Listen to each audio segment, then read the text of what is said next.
we think that the data center and the stuff that NVIDIA is doing is really the one that keeps shining.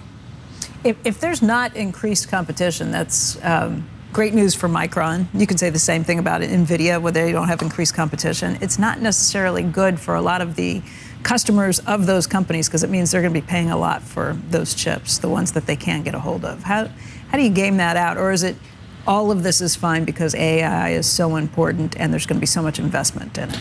Well, it depends on the component and the workload and whatnot. There's many things people use these chips for, but in the AI world, NVIDIA just has the technology, the cadence that people can rely on. They have the software. The time to revenue with NVIDIA is the best in the business. 19 days to revenue, basically. That you know what you're getting and you can set it up and go. So for AI, NVIDIA is the best game in town, really, for enterprises and most of the clouds. But some of the companies are doing their own chips, and so we watch that really carefully. And then on the DRAM and high bandwidth memory side, there's a different cast of characters. So, but it's good to see the data center demand, really ripping, and we're starting to see green shoots in servers too, just regular servers and storage. So those markets could really pick up now. Okay, so let me run through your buys: IBM, Apple, Microsoft, Oracle, AMD, NVIDIA. Of all of these, Arista Networks, Broadcom is on there too. Oh, Dell. Of all of those, what's your favorite? Well, a lot of them have run, a lot of them have crushed, and we pick our spots a little bit, but I'll tell you, NVIDIA is, I know it's a consensus long, I mean, we've been on it for a long time, but the signs we're getting out of Asia and the signs we're getting, into next year and the year after are still really good. So, occasionally you guys have folks on the show who go, this is a bubble, and, but when you do the bottoms-up research, you're just like, oh my God. Like it's coming. The numbers are there. It makes sense. The numbers are there, and it's only P to growth is 1. I mean, it's pretty amazing. And then people go, their margins, it can't stay. And then you do the work, and you're like, oh my God, it's going to be in the mid-70s, and like it's pretty compelling. So yeah, I think you got to buy that one right now. Welcome back to Squawk on the Street. A new report from Payne Consulting giving fuel to NVIDIA bulls this week. The firm focusing on what it calls the trillion-dollar AI opportunity, forecasting the total addressable market for AI products and services will grow between 40 and 55% annually, hitting about $1 trillion by 2027. Payne & Company's global head of technology, its technology practice, Ann Hecker, joins us now. And nice to have you. We're all, or many people in the equity market certainly are awaiting concrete evidence of use of generative AI in the enterprise. And as somebody who's consulting with so many of these kinds of companies, what can you tell us in terms of the progress being made there that is giving rise to the forecast that I just shared? Yeah, it's a great question. When we're working with our clients, we really are seeing these AI use cases starting to take hold. It definitely is nascent in some areas, but we're seeing a lot of growth. Some specific examples: customer service and call centers. Companies are seeing, north of 20, 30% savings when they're really integrating AI through their overall workflows. Content creation and marketing, 30 to 50% savings. Obviously, software development, which was one of the early use cases, and then also back office use cases. So we're starting to see our clients really get real value out of integrating these new AI tools and workflows into their productions, but we're still in the early days. I think there is, a lot of growth still to come, both in the use of this technology, and then we're going to see this technology expand, which really leads to that $1 billion market opportunity. Yeah, I mean, again, call centers comes up a lot. It seems to be sort of a very, you can understand fairly simply why it would be so effective. But beyond that, when you get to more complex things in the enterprise, what's the learning curve? How is that adoption going to take place? And why do you believe, let's say, within 3 years or so, we're going to see a significant increase in that adoption? Yeah. I think a lot of companies where they've started is a lot of experimentation, a lot of small pilots to really figure out how can they use these tools, where can they, drive new innovation for their own products or efficiencies in their own companies. And I think now we're at the stage where people are saying, how do I scale these kind of smaller use cases into bigger bigger programs that are going to drive more effectiveness. So content creation, anything around like knowledge workers, like synthesizing all of the knowledge that's out there stored in lots of different places. So we are seeing companies really starting to use these differently. We're also seeing, if we think of that driver of that $1 billion, the first piece, which is what we've seen first, is with the hyperscalers, right? That big digital infrastructure, a lot of software to drive these large language models. I think there's two other big drivers we see in there. One is building out at the enterprise level. So this would be smaller models, a lot of times more open source with specific data sets that specific companies are looking to start to build in their own data centers. And the third is the enterprise software companies who are integrating AI into the products that companies are using all the time now already. So as that AI gets integrated into a lot more of the software products, that's going to drive even more need for the digital infrastructure behind AI, as well as AI software and services. Yeah, I mean, it's not as though the technology is well as static. It's going to continue to improve. In fact, many of us wonder just how much it will. And I wonder, and when you think about the efficiencies that will be introduced, how much is ultimately going to mean replacing workers? I know that's a ways away, but it's certainly something that is on the minds of many. Yeah, and that's definitely something that has been looked at a lot, is how is AI going to impact overall workplace, what jobs might it augment versus replace. And as we look at this, with a lot of technology innovations, it does change the way people do work for sure. And I think a lot of our clients and us as Payne are spending a lot of time training our people, upskilling people to use these new tools to make their own jobs more efficient. I think this AI, as you said, it's not static. It will create new jobs as well as people innovate on these new platforms and come up with new use cases, new form factors. So it's going to drive changes in how we do work for sure. And I think it's going to drive some new opportunities as well for talent, not only in the software space, but if we think of just how do you build out such a huge digital infrastructure that really touches innovation up and down the supply chain. But you don't think as its knowledge only increases, it will end up replacing knowledge workers? I don't think it will replace knowledge workers. I think it will make knowledge workers more efficient. And just like other technology tools that have come out over the decades, right? When we got Excel and we got PowerPoint, that didn't replace knowledge workers. It made us more efficient. And then it made people spend their time thinking about different parts of their job. So really will, I think, drive more innovation, thinking through more of the insights that this big data sets can bring towards you. And the topic of this conversation, something that you like to talk about, AI and the scarcity of power.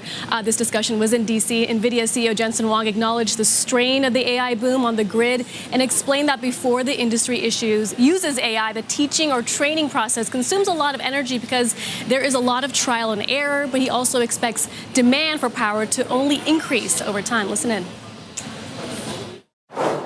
These data centers could consume today maybe 100 megawatts, and in the future it'll probably be several, 10 times, 20 times more than that. It doesn't have to necessarily be built in one place, but the amount of data that we're going to train it with, and these AI models are going to use synthetic data. Huang said to accommodate this increase in demand, the industry needs to do a couple things: rely more on renewable energy, build data centers closer to energy sources, and demystify the importance of AI to policymakers, and partner with governments to tackle this power issue and get better at using smart grids as a central command center to dispatch energy more efficiently. On that note, one of the beneficiaries not mentioned in this chat but is getting more attention on Wall Street is GE Vernova. It hit a new high just yesterday and now up over 80% since spinning off from General Electric in April. Of course, specializes in smart grids.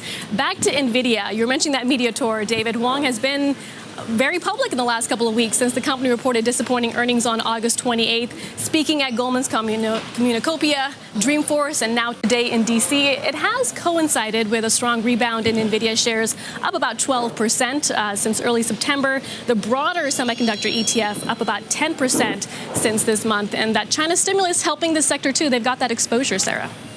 Really feels like he's taking his place as the industry leader, as the king of a nearly $1 trillion for sure market cap company. Thank you very much, Seema. Almost $3 trillion, I mean. 3. Some breaking news around arguably the most important stock in America, if not the world. That is NVIDIA. Seema Modi here now with the details. Seema. Brian, Beijing is urging its domestic tech companies to stop using NVIDIA chips. That's according to Bloomberg, citing sources. China remains an important market for the U.S. chip makers, and for China, NVIDIA is an increasingly important supplier, despite U.S. export controls that prevent the company from shipping its most powerful AI chips into the country. The Chinese are going as far as smuggling NVIDIA's chips into China and accessing its GPUs through U.S. cloud providers like Amazon. And while Chinese tech giant Huawei is trying to build up its own AI chip, Brian, we spoke to a number of experts. They don't say it stands up against what NVIDIA has on the market. And NVIDIA is also said to be working on a China-specific chip that appeases current U.S. export controls. But as we've seen in the past, pressure from Beijing has worked. Case in point, the U.S. industrial sector, where companies like GE and Caterpillar are now facing more competition on the ground from Chinese competitors.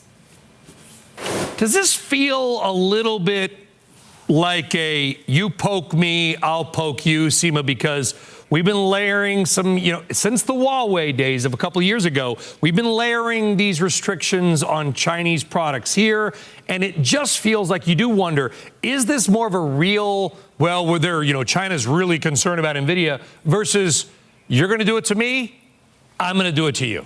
I'll do it to you. Exactly. In fact, it comes just weeks ahead of what we're expecting is a U.S. commerce rule on limiting U.S. memory chip sales to China. So to your point, this may just be China trying to take a step forward here as we, of course, wait the winner of the presidential election, where there is bipartisan support from Democrats and Republicans to be tough on China. Brian.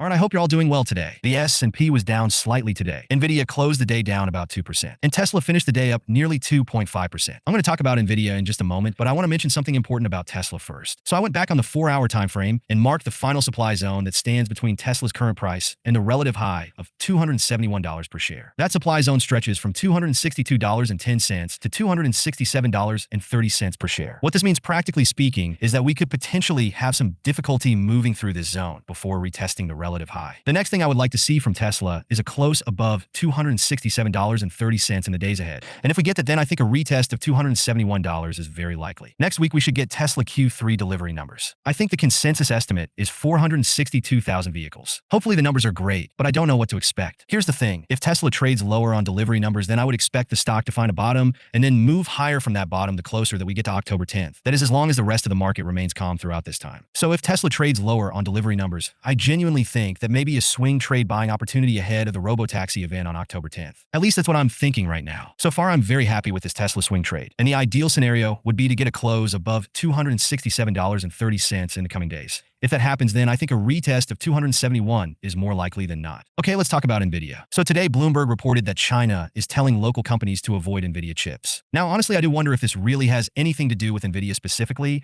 or if it's just a broader tit-for-tat situation between the US and China. Because here's the thing. While China wants their own companies to produce chips that rival NVIDIA's, they're just not there yet. They're not even close to NVIDIA right now. And with that in mind, I think China would be crazy to just outright reject all NVIDIA chips right now, because doing so would likely put them at a disadvantage in the short term. So yes, NVIDIA traded slightly lower today on the news, but I really do wonder how big of a deal this news actually is for NVIDIA. Is China really going to outright reject NVIDIA chips? I find that hard to believe, at least for now, since they don't really have chips that can compete with NVIDIA's at the current moment. Now, after looking at NVIDIA's chart on multiple time frames, after looking at the SPY's chart over the last 2 election cycles, considering the seasonality of October for the stock market, and considering that we are likely to see increased volatility in the second half of October, I am cautious about adding to NVIDIA between now and late October/early November. Please understand me here. I am bullish on the long-term future of NVIDIA, and I think the company's brightest days are ahead. But I am seriously cautious about adding to NVIDIA at least until late October/early November. I'll share a fun fact with you all. If you go back to 2020 and 2016 on the SPY's chart, you will find that the SPY began moving lower around mid to late October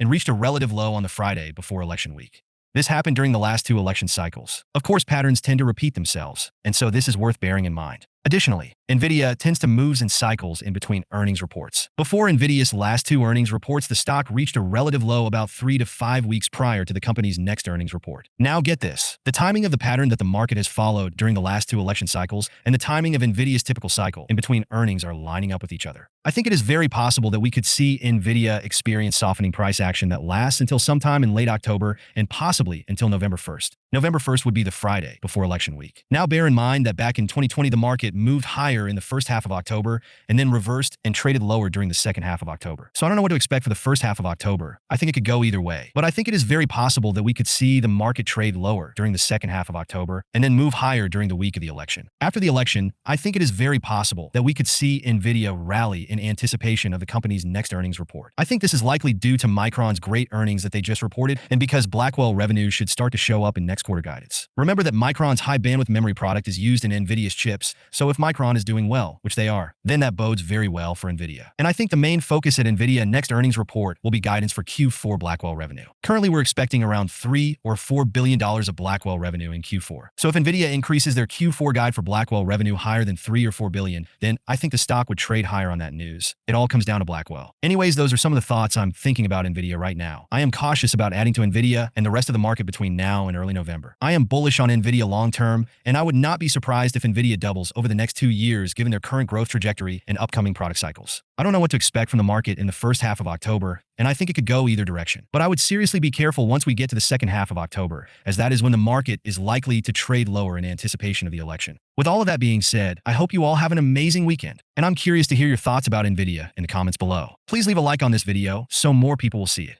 And while you're down there, please consider subscribing. It's free, and you can always change your mind. Thanks for watching, and hopefully I'll see you in the next video.